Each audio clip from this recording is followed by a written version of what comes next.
ಈಗ prime minister ಏನು ಬರ್ದಾಗೋಯ್ತು ಖಾಲಿ ಆಗೋಯ್ತು ಅಂತ ಏನು ನಮ್ಮ ಬಂದ 5 ಗ್ಯಾರಂಟಿ ಕೊಟ್ಟಿದ ತಕ್ಷಣ ಟೀಕೆ ಮಾಡಿದ್ರು. ಅದೇ ಇದನ್ನ ಮಧ್ಯಪ್ರದೇಶ್ ಎಲೆಕ್ಷನ್ ಬಂದ ತಕ್ಷಣ ಅಲ್ಲಿ ಅವರೇ ಶುರು ಮಾಡಬೇಕಾದಂಥ ಪರಿಸ್ಥಿತಿ ಬಂತು. ಕೊನೆಗೆ ಮಹಾರಾಷ್ಟ್ರ ಬಂತು, ಬೇರೆ ಬೇರೆ ರಾಜ್ಯದಲ್ಲಿ ಬಂತು. ಕೊನೆಗೆ ಬಿಹಾರಲ್ಲಿ ಒಂದು 10,000 ರೂಪಾಯಿನ 1 ತಿಂಗಳು ಮುಂಚಿತವಾಗಿ ಅವ್ರ ಅಕೌಂಟ್ಗೆ ಹಾಕುವಂಥ ಒಂದು ಸಂದರ್ಭ ಬಂತು. ಅಂದರೆ ನಾವು ಯಾಕೆ ಅದನ್ನು ಮಾಡಿದ್ದು?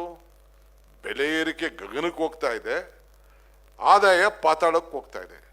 ಇದನ್ನ ಸರಿ ಮಾಡಬೇಕು ಅಂತೇಳಿ ಈ ಗ್ಯಾಸ್ 400 ರೂಪಾಯಿ ಇದ್ದಿದ್ದು 1000 ರೂಪಾಯಿ ಆಯಿತು, ಪೆಟ್ರೋಲ್ ಜಾಸ್ತಿ ಆಯಿತು, ಡೀಸೆಲ್ ಜಾಸ್ತಿ ಆಯಿತು, ಎಲ್ಲ ಪದಾರ್ಥಗಳ ಬೆಲೆ ಕೂಡ ಈ ಸಂದರ್ಭದಲ್ಲಿ ಜಾಸ್ತಿ ಆಯಿತು. ಅದಕ್ಕೆ ಹೆಚ್ಚು ಕಮ್ಮಿ ಒಂದು 5,000 ರೂಪಾಯಿ ಒಂದು ಕುಟುಂಬಕ್ಕೆ ನೇರವಾಗಿ ಇಲ್ಲ ಬಸ್ ಚಾರ್ಜರ್ ಇರ್ಬೋದು, ಬೇರೆ ಇರ್ಬೋದು, ಅನುಕೂಲ ಆಗಲಿ ಅಂತೇಳಿ ಇದು ಒಂದು ತೆಗೆದುಕೊಂಡಂಥ ಒಂದು ಐತಿಹಾಸಿಕ ತೀರ್ಮಾನ ಇಡೀ ದೇಶದಲ್ಲೇ ಒಂದು ಮಾದರಿ ಆಗಂತ ಸಂದರ್ಭ. ನಾನಿವತ್ತು ನಮ್ಮ ಎಲ್ಲ ಕಾರ್ಯಕರ್ತರಿಗೆ ಈ ಸಂಸ್ಥಾಪನಾ ದಿನ ನಾನು ಏನು ಕರೆ ಕೊಡಲಿಕ್ಕೆ ನಾನು ಬಯಸ್ತಾ ಇದ್ದೀನಿ ಅಂತಂದರೆ, ಮೊನ್ನೆ ನಾನು ಕೃಷ್ಣ ಬೈರೇಗೌಡರು, ಪ್ರಿಯಾಂಕಾ ಅವರೆಲ್ಲ ನಾವೆಲ್ಲ ಮಾತಾಡ್ತಿದ್ದೋ, ಕೂತ್ಕೊಂಡು ಚರ್ಚೆ ಮಾಡ್ತಿದ್ದೋ. ಈಗ ನಾವು ಇದನ್ನ ಏನು ಈ ಗ್ಯಾರಂಟಿ ಏನಿದೆ ಈಗ ಹೆಚ್ಚು ಕಮ್ಮಿ 100 ಕೋಟಿ ದಾಟಿಬಿಟ್ಟಿದೆ. ಇದಕ್ಕೆ ಒಂದು ಹೊಸ ಒಂದು ರೂಪವನ್ನು ಕೊಡಬೇಕಾಗಿದೆ. ಅದೇ 1 ಲಕ್ಷ 1 ಲಕ್ಷ ಕೋಟಿ, ಸಾರಿ 1 ಲಕ್ಷ ಕೋಟಿ ದಾಟಿಬಿಟ್ಟಿದೆ. ಇದಕ್ಕೊಂದು ಆಚರಣೆ, ಇವತ್ತು ನಾವು ಹೆಂಗೆ ಸಂಭ್ರಮ ಆಚರಣೆ ಮಾಡ್ತಾ ಇದ್ವಿ, ಇದಕ್ಕೂ ಕೂಡ ನಾವು ಸಂಭ್ರಮ ಆಚರಣೆ ಮಾಡಬೇಕು. ಸಂಭ್ರಮ ಎಲ್ಲಿ? ತಾಲೂಕಲ್ಲಿ ಮಾಡೋದಾಗ್ಲಿ, ಈ ಬೆಂಗಳೂರಲ್ಲಿ ಮಾಡೋದಲ್ಲ. ತಾಲೂಕು ಪ್ರತಿಯೊಂದು ಪಂಚಾಯಿತಿಲೂ ನಮ್ಮ ಕಾರ್ಯಕರ್ತರು ಇದಕ್ಕೆ ಒಂದು ಹೊಸ ರೂಪವನ್ನು ಕೊಟ್ಟು ಸಮ್ಮೇಳನವನ್ನು ಮಾಡುವಂಥ ಕೆಲಸಕ್ಕೆ ಇವತ್ತು ನಾವು ಸಜ್ಜಾಗಬೇಕು. ಇದರ ಜೊತೆಗೆ ಈಗ ನಿನ್ನೆ ತಾನೇ ನಮ್ಮ ವರ್ಕಿಂಗ್ ಕಮಿಟಿಲಿ ಒಂದು ದೊಡ್ಡ ಐತಿಹಾಸಿಕ ತೀರ್ಮಾನ ನಾವು ಮಾಡಿದ್ದೇವೆ.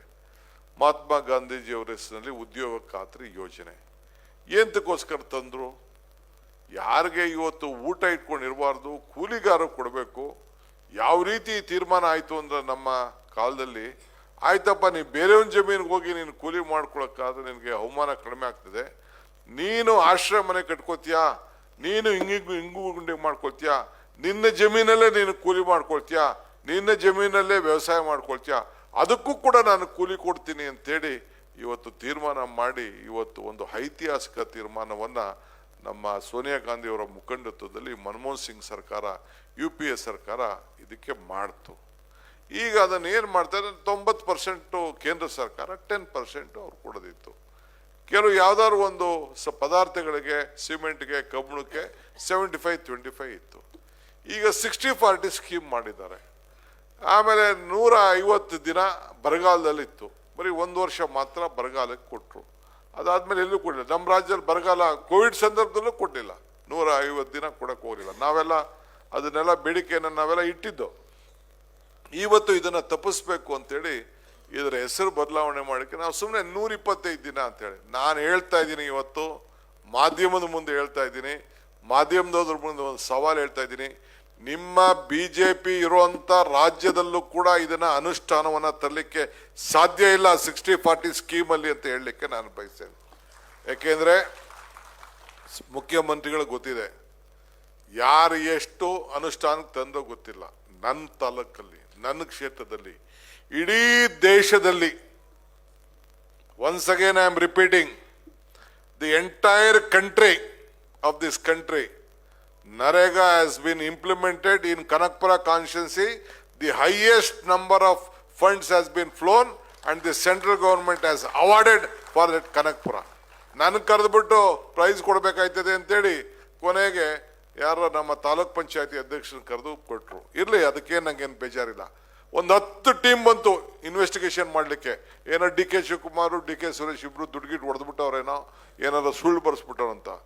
ನಾವು ಮಾಡಿಸಿದಂಥ ಇನ್ಫ್ರಾಸ್ಟ್ರಕ್ಚರು, ಪ್ರಾಜೆಕ್ಟ್ಸು ಇವೆಲ್ಲ ನೋಡಿ ಮುಖ್ಯಮಂತ್ರಿಗಳು ಕೂಡ ರಿವ್ಯೂ ಮಾಡಿದ್ರು ಅನೇಕ ಸಂದರ್ಭದಲ್ಲಿ.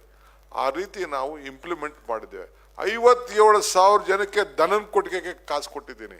55,000 ರೂಪಾಯಿ, 52,000 ರೂಪಾಯಿ ಕೊಟ್ಟಿದ್ದೇವೆ.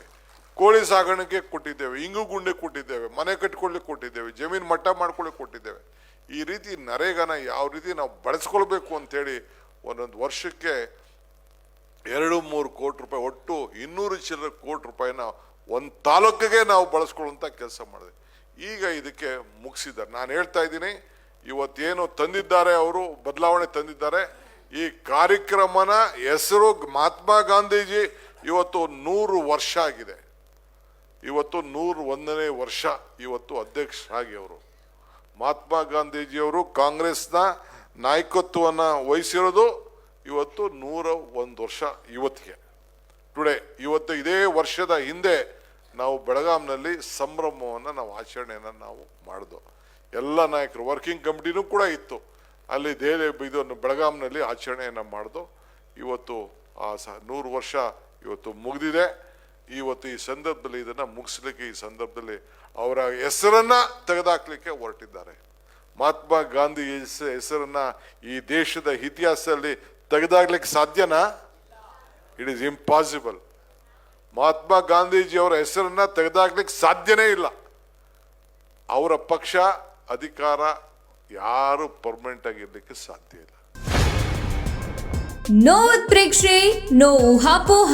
ತಾಜಾ ಸುದ್ದಿ ನಿಖರ ಮಾಹಿತಿಗೆ ಬ್ರೌಸ್ ಮಾಡಿ ವಿಜಯವಾಣಿ.net. QR ಕೋಡ್ ಸ್ಕ್ಯಾನ್ ಮಾಡಿ ಆಪ್ ಡೌನ್ಲೋಡ್ ಮಾಡಿಕೊಳ್ಳಿ.